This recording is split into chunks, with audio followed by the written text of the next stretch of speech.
Hello, hello, everybody. So we are back for a career and spirituality conversation. So for those of you who don't know me yet, my name is Julie Pone, and I support spiritual seekers having a career experience to reconcile what they do for a living with who they are as a soul. And to support me today in this mission, I have Chaim Apsan. Hi, Chaim. How are you today? Hi, Julie. Thank you very much. It's great.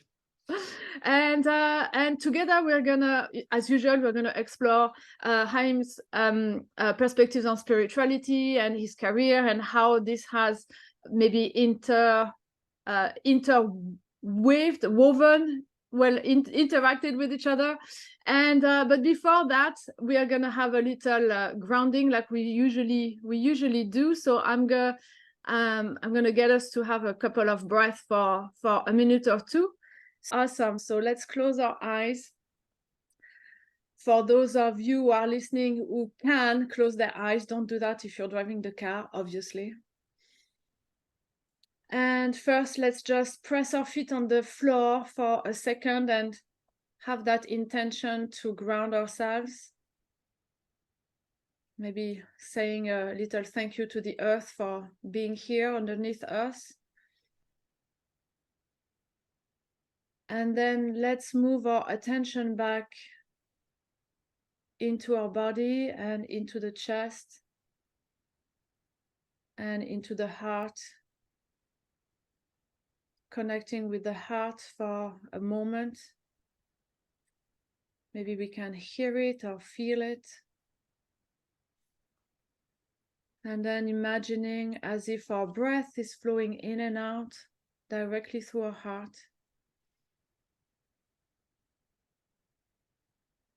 And let's take a couple of deep, slow breaths together.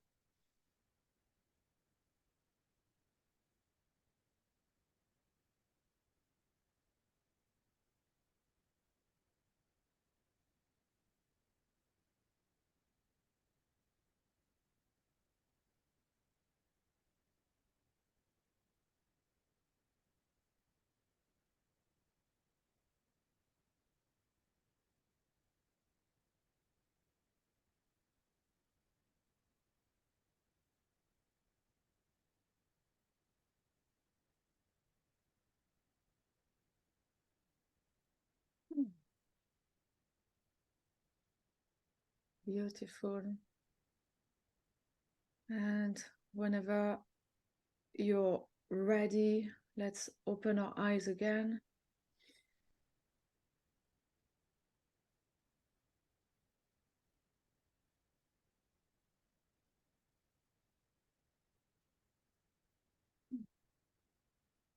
Hello, welcome back. So, yes, thank you. I needed that very much, I think, today. And so, Chaim, thank you so much for taking some time today to have that conversation. I really appreciate it. So, for those who don't know you, Chaim is a writer and a teacher passionate about Kabbalah and educating us about it. And when I met you and we connected on LinkedIn, I couldn't help but smile at seeing the hashtags that you have on your LinkedIn profile.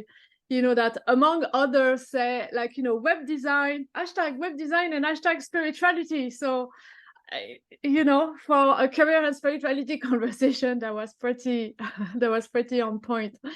I know. So yeah, so Chaim, thank you so much. And unless there is something you want, you know, you want to say right now, I can launch straight away in the, you know, with the first Oh, question. happy to start whenever you want. Glad to be here. Thank you also for the opportunity. It's great to meet you also in person, online. But yeah, we can start. No problem. Okay. First of all, I want to have an idea about what's your perspective, your relationship to spirituality. You know, if not a definition, sometimes, you know, I think maybe it's a little bit difficult to give a definition, but what's your perspective on it and your, yes, your relationship to it? Well, so I guess I should maybe start a little bit how I started all this because I was not religious. I was not born religious, and I just had to, so to speak, find my way on my own. It's been a long journey for about 10 years already now, since I was, I guess, 24. I would say the spirituality is basically your relationship to God, or you know, to how you relate to Him. You know, there are many different approaches to that. I don't have a specific, I guess, definition for how it should be. You know, for Jews it's one way, for non-Jews it's a different way, and each person also can choose. There's a lot of something about Judaism that people should know is that you don't need to be a Jew, you know, to be good or to, you know, go to heaven, stuff like that. I started studying, as I said, 10 years ago, learning on my own, and I saw that there is a certain spiritual mechanism behind creation, which is what Kabbalah seeks to uncover. You know, Kabbalah is basically an interpretation of the Torah. And our sages teach that, you know, God looked at the Torah and created the world. And so the Torah is basically the blueprint of the world, how it works. And Kabbalah is the decodifying of that of this work, which is very complex, and it's happening on every level. I know it's maybe a bit too out there, but it's something that I know in a sense many people, Jews and non-Jews, can learn. You know, there's a potential and a huge amount of wisdom that everybody can understand and can apply to life and make it, you know, as I said, in a way to reach further in and closer to God. That's, yeah. And you said that you were not born religious. So, first of all, is there a difference? Is there a subtlety between like religion and spirituality? How does the two words, in your opinion, blend together? So it's let me think. That's a very good question. For us, there is a very important thing there's a very important principle in Judaism, which is that the moralistic and civil laws are not different from the ritualistic laws. Basically, everything that we do, and down to even tying our own shoelaces, can have a spiritual impact in the world. So we're, for example, commanded to, it's a law, you know, that we first put on the right shoe and then the left shoe. This is to give preference to the side of kindness and an expansive consciousness of chesed, which is, you know, what we want, as opposed to gvura, which is the left side, which is might and strength and discipline. We want to be, you know, every single thing that we do can have an opportunity to encounter God, to actually change ourselves, to you know, come closer to God.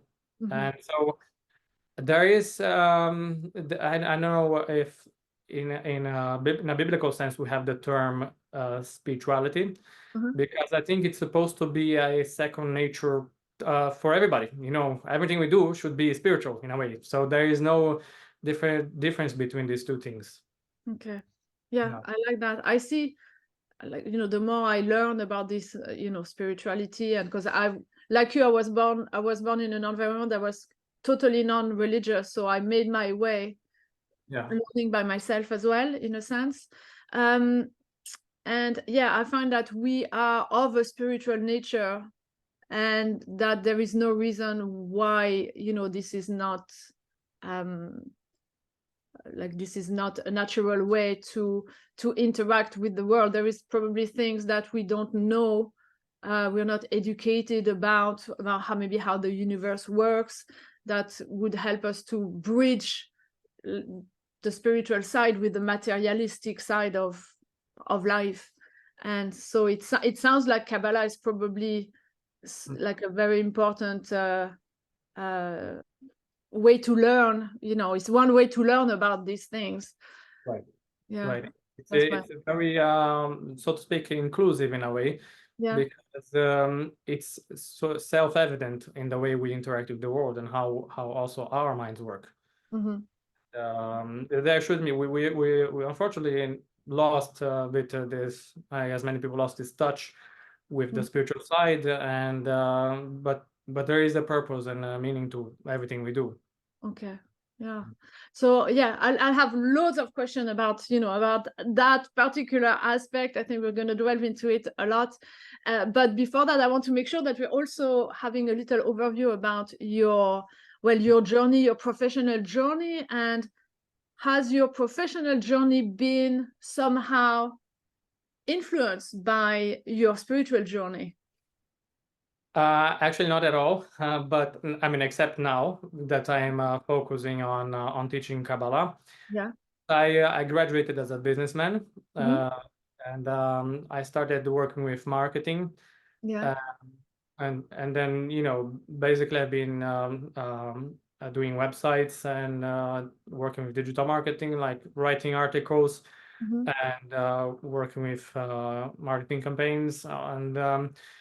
And I think I came to a point where I want to focus on this side of teaching Mhm. to help people out and to uh, help them find their own path in life.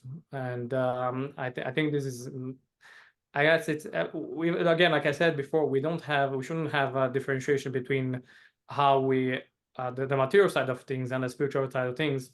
So this is why I don't consider it's so I guess different to have, I make websites, so people need websites, maybe some people need to have them to support their families and to do good in the world. Mhm. And it's all, connected to how we relate. For example, we have many laws on how to do business. Doing business can also be a powerful way of connecting to God, Okay. if we do it properly, obviously. If we follow the moralistic principles, ethical Mhm.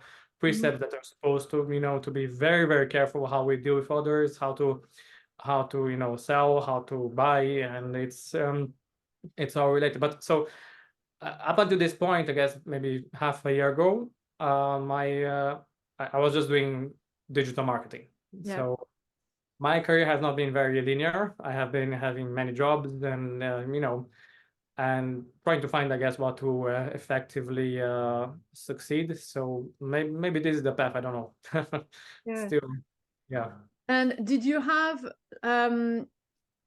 because I find that for some people there is a quest of either like finding professionally something that will make us feel fulfilled or happy in a sense, or maybe a vision of, like you said, like like success and a certain view of career that it should maybe have an impact or something big. And so for you, what do you find could have been the if you're looking at the different jobs that you have, what do you find was maybe a motivation? Was it always maybe, like you said, what you're doing as a profession needs to support somehow a connection, a spiritual connection, or was there different motivations that throughout your life that guided your career choices? Well, I have not thought about it so much, but maybe it could be that I wanted to find something that I could dedicate, but not to be too into it, and that I could make enough money to support my family and also to dedicate to my spiritual side. So it's been difficult, but this is the thing. The more I started studying Kabbalah, the more I felt attracted to it. The more I felt like maybe I should do this. Maybe I should teach people. And there is a shortage of, I guess, genuinely authentic resources online, and that people can, also relate to. Because even amongst Jews, it's not everybody who studies this. It's not many people are actually they don't study Kabbalah. Yeah. That's a mistake for, because it's all connected to it helps us also be greater people in a sense. And so I'm not nowadays so much concerned about money, but money is actually a good thing. It can be a source of blessing for a person and for other people, and we can do a lot of good with it. And Rebbe Nachman, he's one of the leaders of the previous 200 years of the greatest rabbis, and one of the greatest, in the 200. He said that if you want to really understand the secrets of Torah, Kabbalah, and everything, you need to have money. You need to not be worried about this, where it's going to come from. Why am I doing this? To all this chatter is just a very confusing and for people who it's difficult to meditate even. If you think about it, it's difficult to find our path. So I'm trying to get rid of that. Okay. Yeah. So like you said, like, it's difficult to find the path when people are obsessed with this chatter.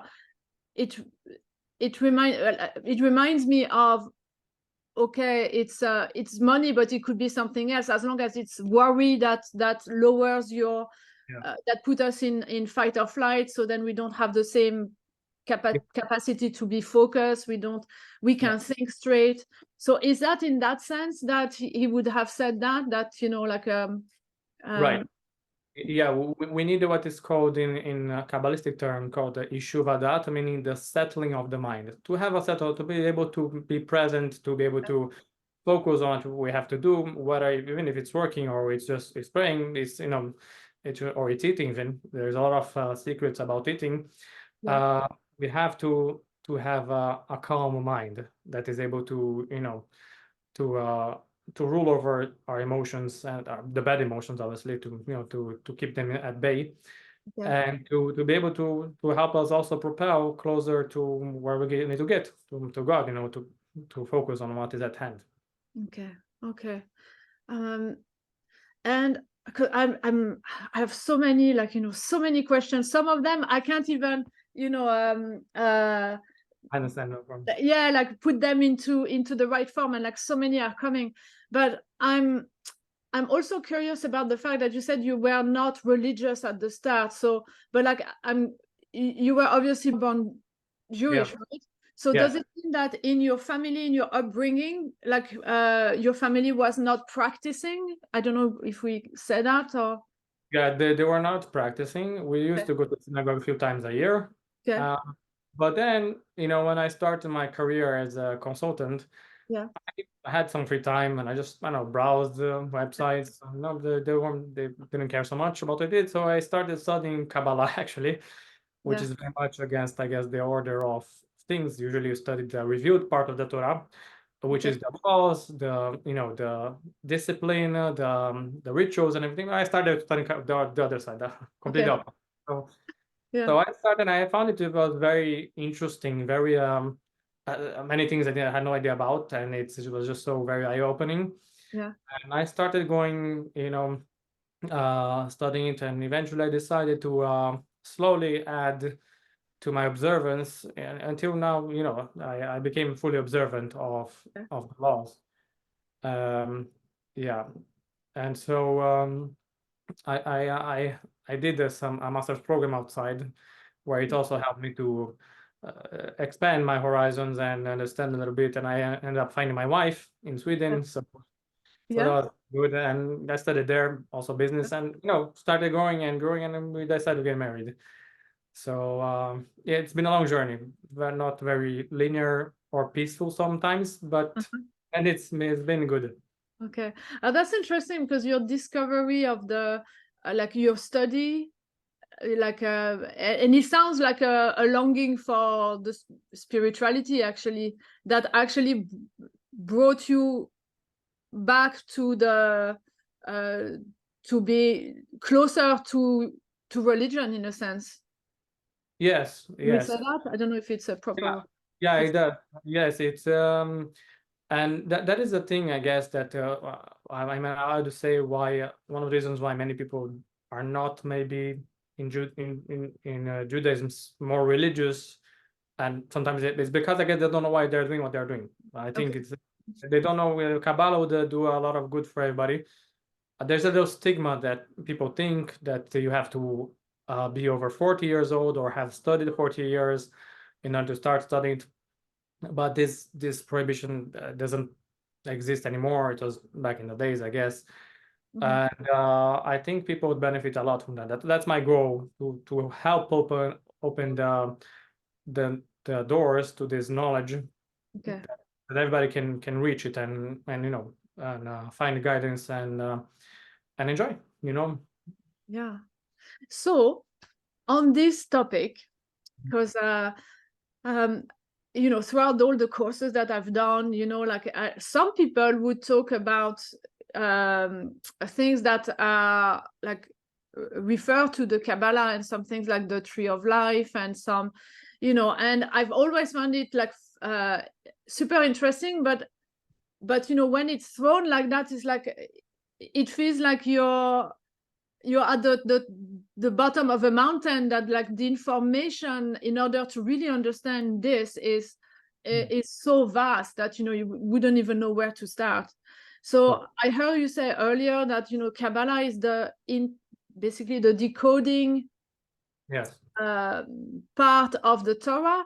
But does that mean that in order to understand Kabbalah, one would have to study or like be acquainted to the Torah, or it can be seen different, studied different, like separately? It can be studied in conjunction with it. Everything adds in the end. But I would say my focus here is to teach the principles behind the spirituality creation, which is obviously based on Kabbalah, and even people who don't know anything, they can learn. But there's a particular difficulty with Kabbalah, as you mentioned, because you need to know a lot of things and keep them in mind, even though they're contradictory and sometimes confusing. And only afterwards we're going to understand them properly as they should. Because it's like it's the difference between whether we read a book and we know the words and form ideas with them, or we try to describe and talk to somebody. This is one mode of apprehending the world, right? Of perception. And the other one is through images. Is so when you have an image right in front of you and you immediately know everything about it, and no matter how many words you put to describe this image, we can't really describe it and have the same accuracy as the person reading it. So Kabbalah is actually in essence an experience, an image of God, so to speak. It's how so we need to keep this these ideas that we study a little bit hanging, floating around us, and afterwards we get to connect everything and have a proper understanding. So that is one of the difficulties with as opposed to the laws, for example. We know that what we're supposed to do, or here and there, and in what case. Kabbalah is much more complex and how to say expanding large than that. It's And as you are talking, like I have a weird question, but it's about understanding God or getting closer to God. What is God? Right. Yeah. Yeah. Well, God first is the creator of the world. Okay. And there are many sources that attest that everyone can reach God. Jews, non-Jews, we can all reach there. He's created this world in according to many of the sources, that in order to bestow us the ultimate good, which is Him. So we have all this work to do here in this physical world, so that we will not receive everything for free and will not be embarrassed of just it's humiliating sometimes to receive things for free forever. And so God created this world so we can work on ourselves and come closer to Him in order to merit what is called the Olam Haba, the world to come. That is I guess what would be called the heaven, when evil will cease and we'll have perfect perception of God according to what we worked in this life. Okay. That is it's but God, in a sense, in Kabbalah, it's called Ein Sof, meaning no end, without end. Which means that he transcends everything we can think of, because he's all, of course, above us.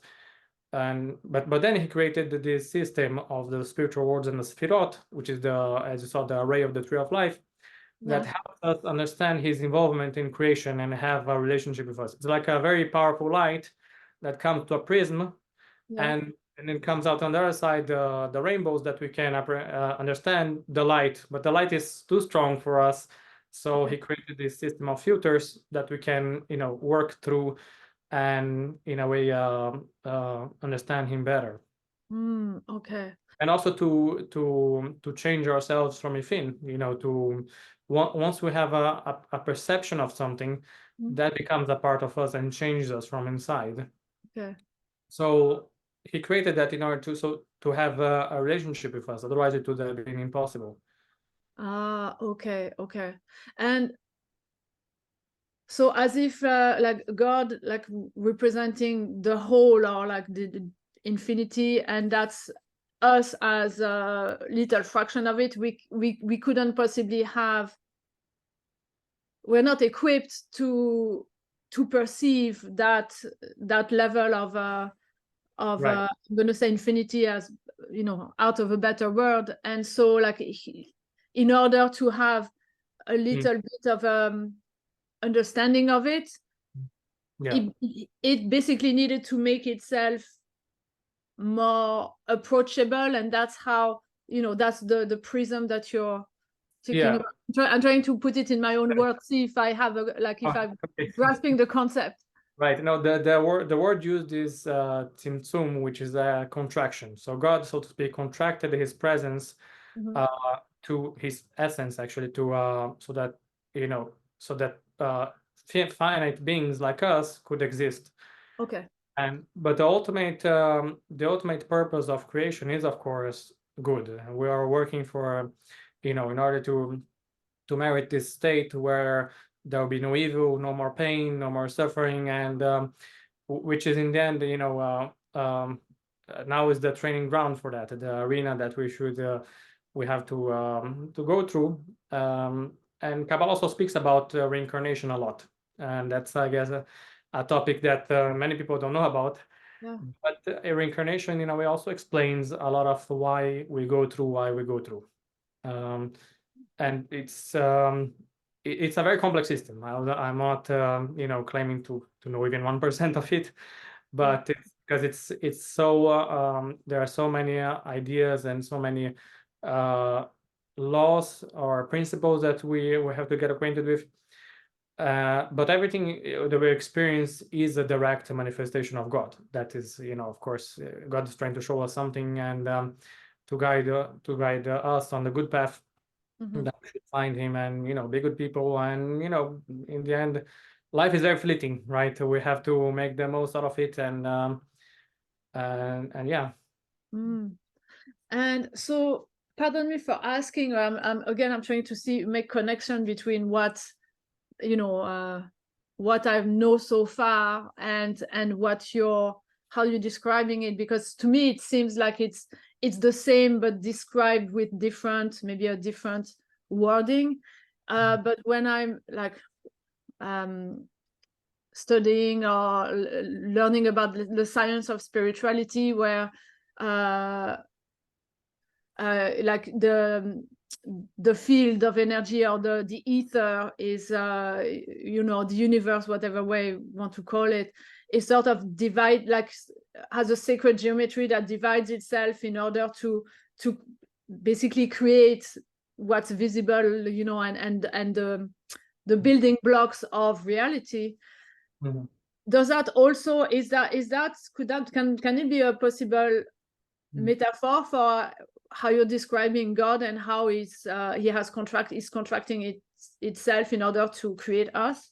Yes, that makes sense. One of the forms of contraction is what is called the spiritual worlds, and there are four, and each succeeding spiritual worlds, the light is becoming more and more contracted and hidden, so that finally we are here in the lowest one, the physicality, which has a spiritual counterpart, obviously, which is ever present. But we lost a little bit of access to that, to this pristine state, and that is also one of the reasons why I focus a bit on meditation, and which is very important to Kabbalah. But It does, yes. Many cultures, they describe the same way, the way that God contracted himself in order to make himself known to us. Okay. And because when you say to make himself known to us, I can't help but thinking, like, even beyond that, to make us even, well, right, we are the ultimate purpose of the world, humanity, to we're of course all built in the divine image. Yeah. In fact, our bodies follow the pattern of the 10 sfirot that we spoke about. We have the head, the 3 sfirot here, and then we have the body, which is the other 7, and they are and through them we can actually understand God's working in creation. Because also in our minds we follow the pattern of the tree of life. Everything is it's a bit of for people, I guess, who watched Matrix. You can understand that we are in a sort of matrix, which is for the good, not for the bad, by the way. It's all for our benefit. And where everything is coded in the in this in the light that God contracted. Yeah. So Yeah. I see, like, so many connections. It's just, the words may be different, but like the ideas seem very, like very, very similar. Because when I in my spiritual journey, like I grew up in a non-religious environment, then I wanted to follow what the other kids were doing. So, like, I did the communion and all the, like being Christian and stuff. And then I had a change of heart. And then I was really annoyed at myself that I wish I hadn't done it, because I wish I would have stayed completely free from any attachment to any religion. And I was totally not spiritual and didn't like any of this. And I forgot my thread. I don't know why I was saying that. But yeah, so now that, so I had I relearned everything, like, more from the, you say, like, I don't know if New Age is a good way to say, but like the holistic way, and like energy and more the spiritual aspect. But now I can very clearly see how, like, some of, like, religion has obviously, there is a foundation for that explains like the spiritual, and I didn't, and even though, and so so for me, I think that's the point I wanted to make. Like, anything, I'm still somehow sometimes struggling with some of the words that sound religious because of, like, my own journey. But obviously, like, I think it's all the same, explained in different ways. So right, there's a lot of similarities, exactly, and I guess we're all, a man of wait, I don't know, I need to think a little bit. I actually myself also studied traditional Chinese medicine, because I think it also helps me understand a lot of Kabbalah, because some of the concepts, they are difficult to translate.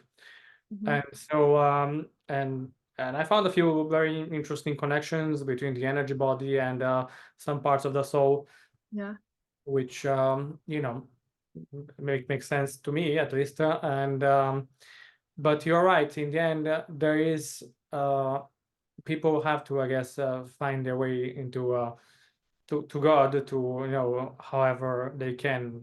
We have, just for us Jews, it's through the Torah, and non-Jews can also, if they want to follow many of the laws in the Torah, they are welcome.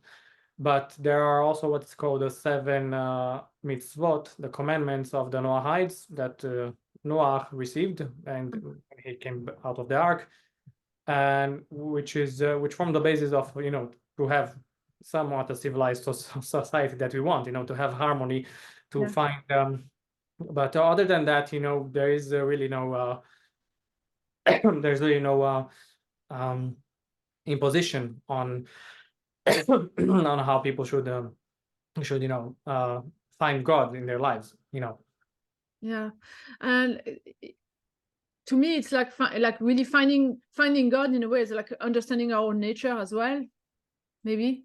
Definitely, yes, because there is a reason why we sometimes suffer with certain ideas, with certain emotions. This is all meant to guide us into to finding also ourselves. When we it's interesting that also Kabbalah speaks about how to find the deeper parts of the soul, which Yeah. is rectifying our character traits. That is also very much a very important component of Kabbalah, of teaching us how to, not to desire so much, not to also be angry, not to be angry, not to be lazy, not to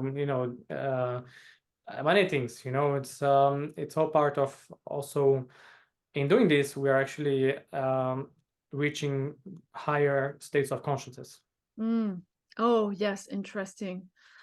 So speaking of which, because you said that meditation is very important, to Kabbalah, and can you talk to us about that part and how, and from there, the states of consciousness, does Kabbalah, let's say, compared to someone who would do meditation, who doesn't know about Kabbalah, what does knowing Kabbalah has an impact, a special impact on the meditation, or you know where I'm going with this, maybe?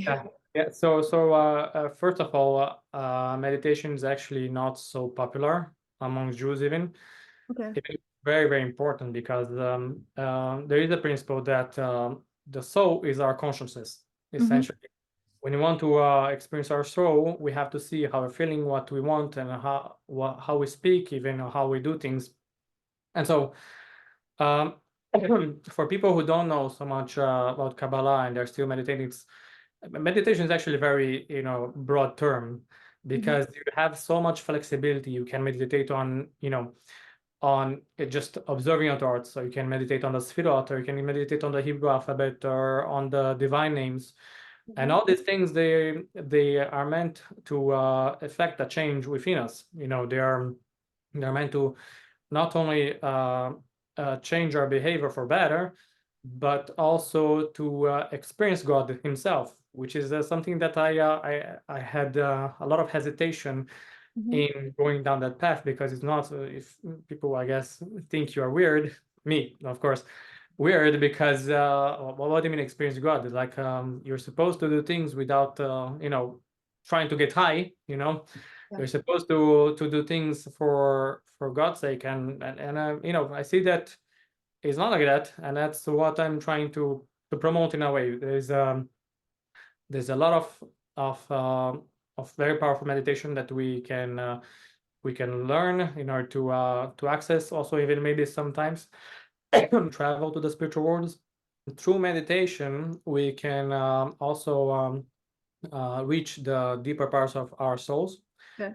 Experience greater, the greater reality, which is the spiritual worlds, where God's light is less concealed.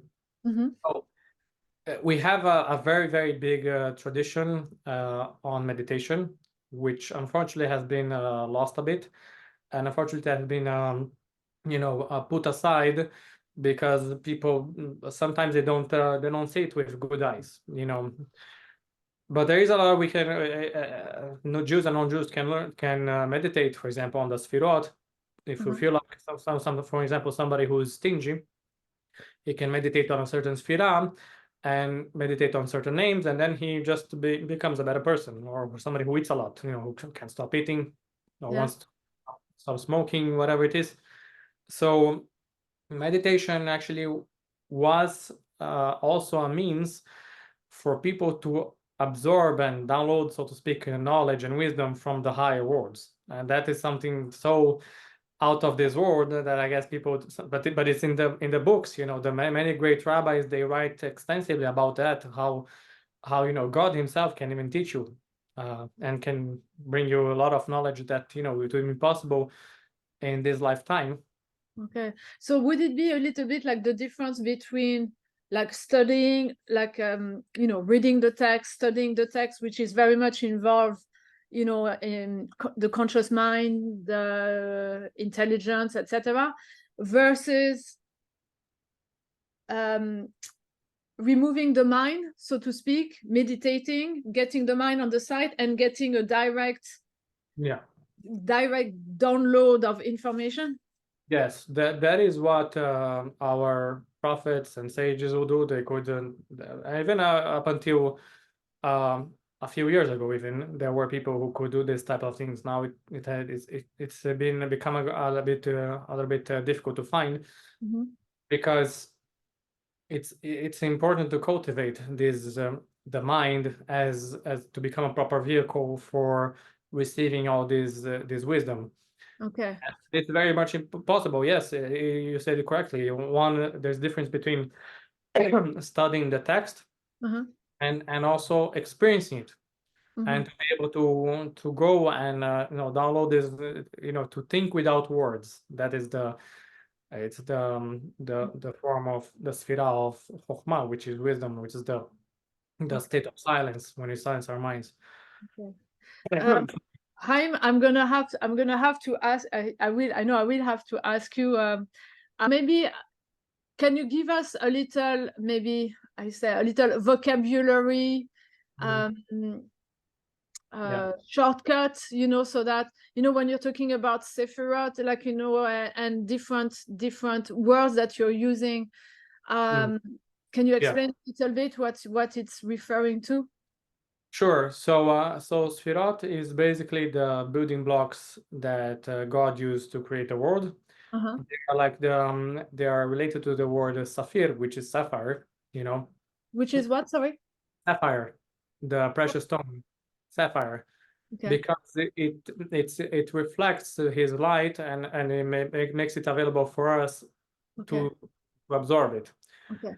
And so the Sphirot are also the code behind our makeup, and everything we see and experience is basically a result of the Sphirot interacting with us. Oh, okay. Yes. Yeah. So if we can just obviously have the consciousness that God is everywhere and available to us every time, then we can, oh, wait a second, okay, now this is happening because of this and it happened because of that. This is also one of the very difficult things that people have with finding a direction, interpreting reality to know what to do. It's life can be very confusing without and to have intuition. So the Sphirot, there are 10, and they each also reflect one of the powers that God used to to interact with us and create the world. But we also have these 10 Sphirot, as I said before. We also have them in our souls, in our bodies, in a way that we can see them and understand. Okay. And and there are 10, and they're like in practice, for someone who doesn't know anything, is it a word? Is it like each of them? Is it a principle? Is it a word? Is it a sound? Is it what?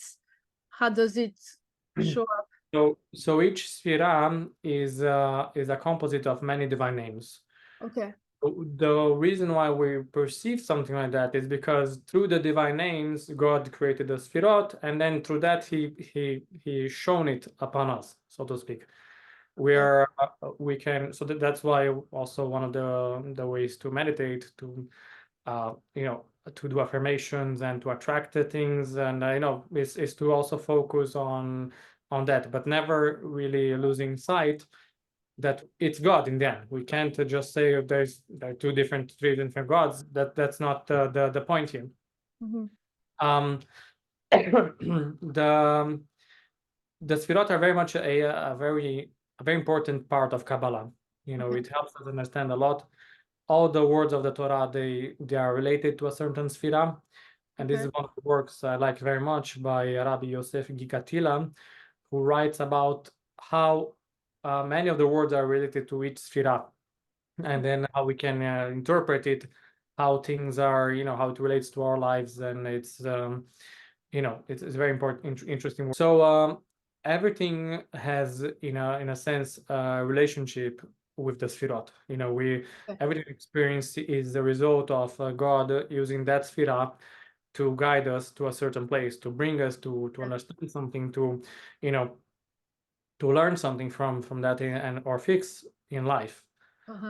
And so we need to have this, also, like I said, the consciousness that everything comes from God is one, one God that is the source of everything. And so, and it's important that we don't think that Sfirot are independent or that they are, different gods. That's the basic, that's basically what a Sphira is. It's a medium, so to speak, through which we can have a perception of God. Yeah. But here you said a different word, no? Like you said, so the Sephirot, and then you said the Sephirai. I'm sorry. Sorry. Yeah. Sphira is actually singular, and Sphirot is plural. So Thank God. I'm Okay. sorry. Okay. Yeah. Thank you. That makes sense. It's just so I'm sorry for that, because sometimes I just speak like without thinking, and but yeah, Sphira is one and Sphirot is many. So that's okay. Oh yeah, because sometimes I wasn't sure I was hearing right. Okay, perfect. Okay, that makes no, but I should have had the question earlier, but yeah, get here. Okay, yeah, because like of course, like you're like it's your like you've studied extensively. Sometimes it's hard to put ourselves in the back in the shoes of someone who's never heard of the thing itself. Yes, okay. I have to fix that. Yeah. That's okay. But that's super interesting. And so so your study of so now I'm interested in knowing a little bit more about how does the study of Kabbalah is useful to us, even non-Jews, in our daily life and in our working life, and maybe making career choices, because that's also that's part of the conversation. Yeah. Okay. I see. So as I said, the Kabbalah, there are principles that everybody can learn. And certain ideas that help us understand how reality works. And so it can be very useful to to having a broader perspective on life. Sometimes we might pray for something, and we don't get it until, and we don't know why, and we want it so much.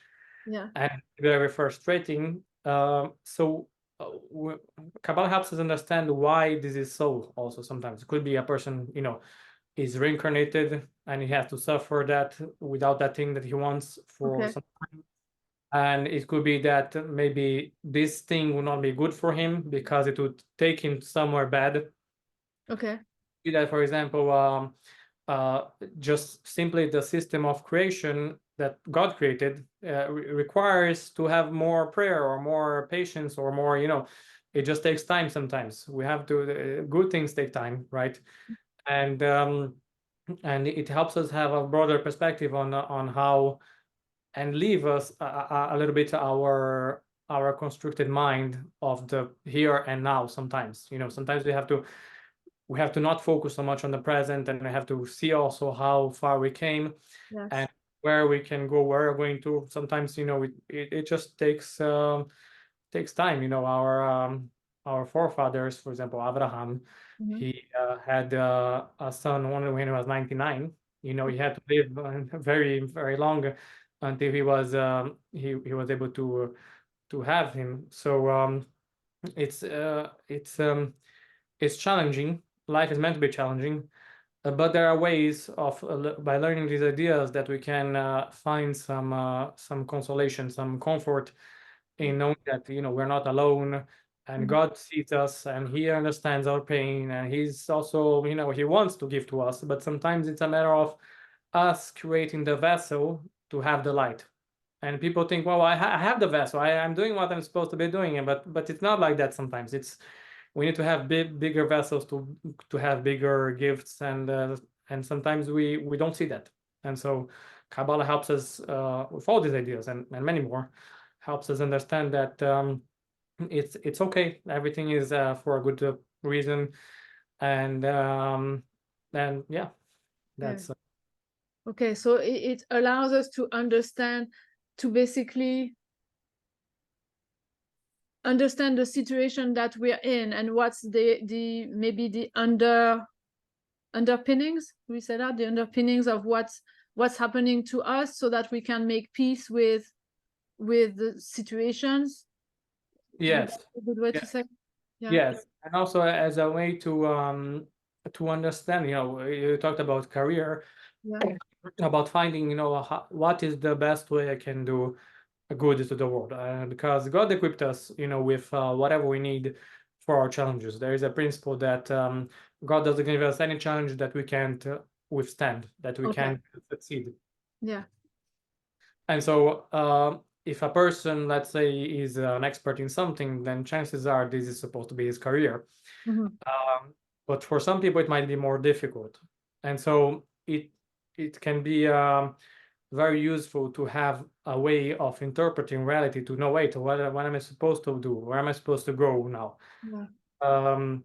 And to also pray. In the end, sometimes we can just pray and hope that we're going to be put in the right place and to just accept it. Okay. Okay.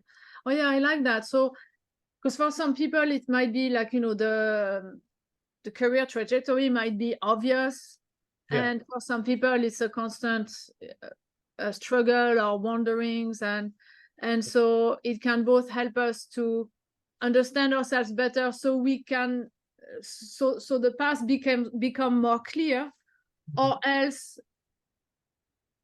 hand it over to, like, get peace with it and get um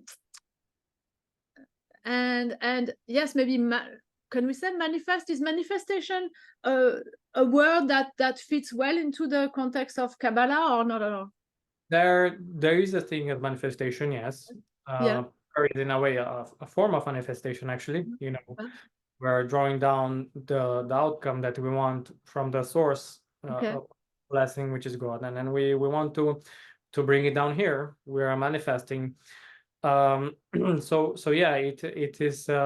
I think this can be very helpful for people who are still in doubt where to go and what to do.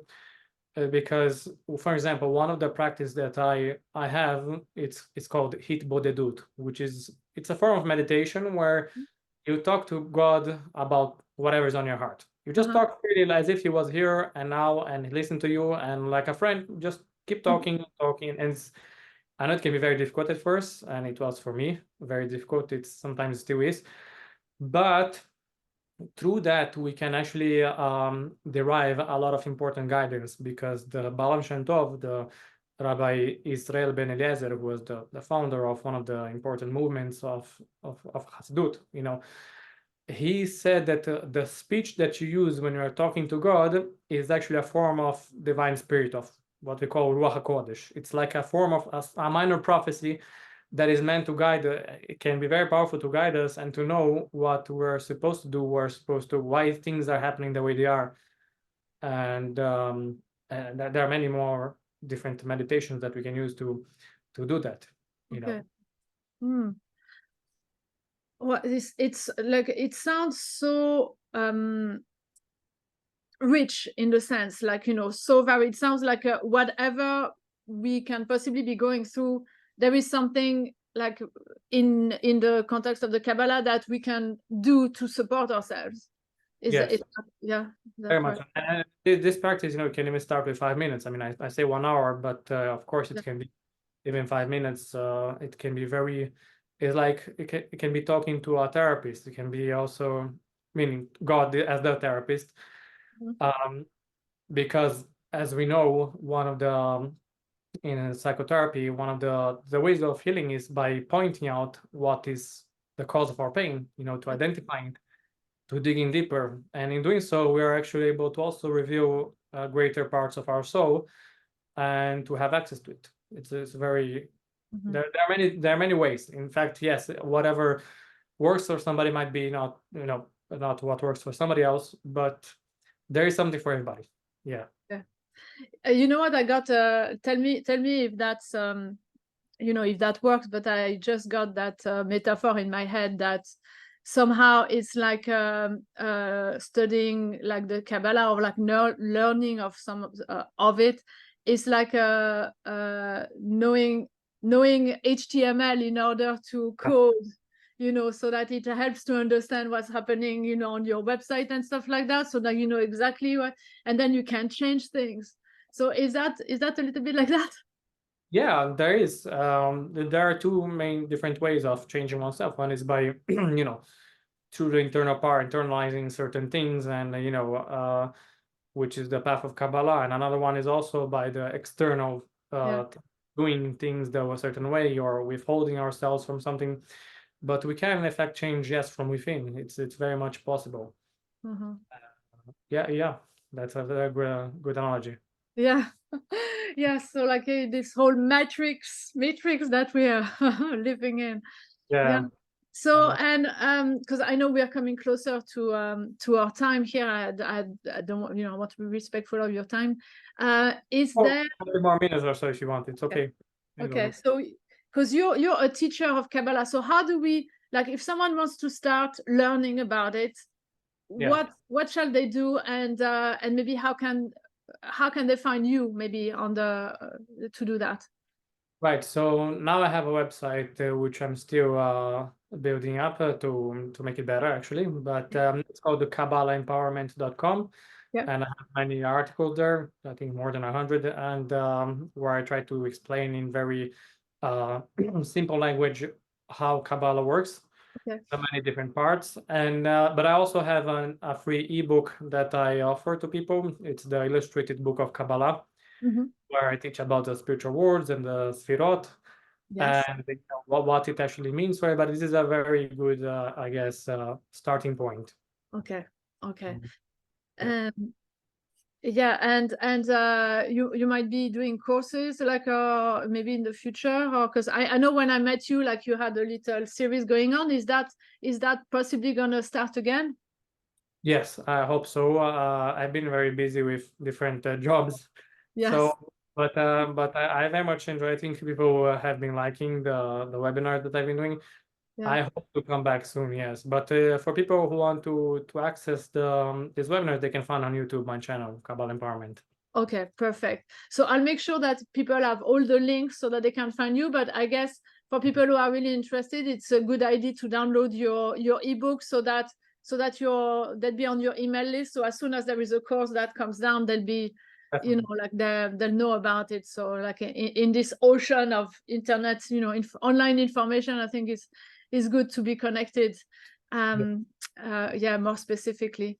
So that's awesome. I mean, I have 1,000 more questions that are, you know, because every door opens more questions basically, but yeah, I know. You can ask me anything. I'm open, and you know, so maybe we need to kind of have another conversation, like maybe about you know, like the specifics, and maybe gather some questions, and have something like really from the beginners with the beginner's mind. But Chaim, like I want to make sure, like before the end of this conversation, is there anything that I haven't asked you that you want to address, or something specific that's on your heart that you want to share, you know, like before we part ways? Well, yes, I think one of the most important realizations that people need to have is that God is available for everybody, and being spiritual is not something that is relegated for spiritual people. It's for everybody.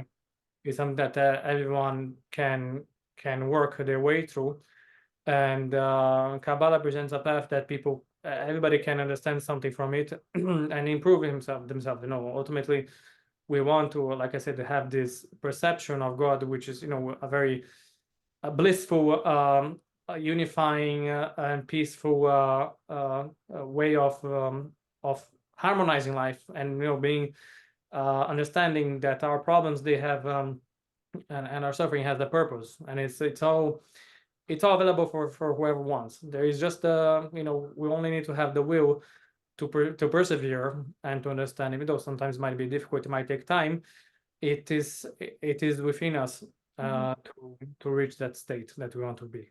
Yeah, yeah. It's accessible, so we can all start. And like, you know, one way to start can be, you know, there's probably many ways to start, but like one can be to start and learning about Kabbalah, for instance. So thank you so much.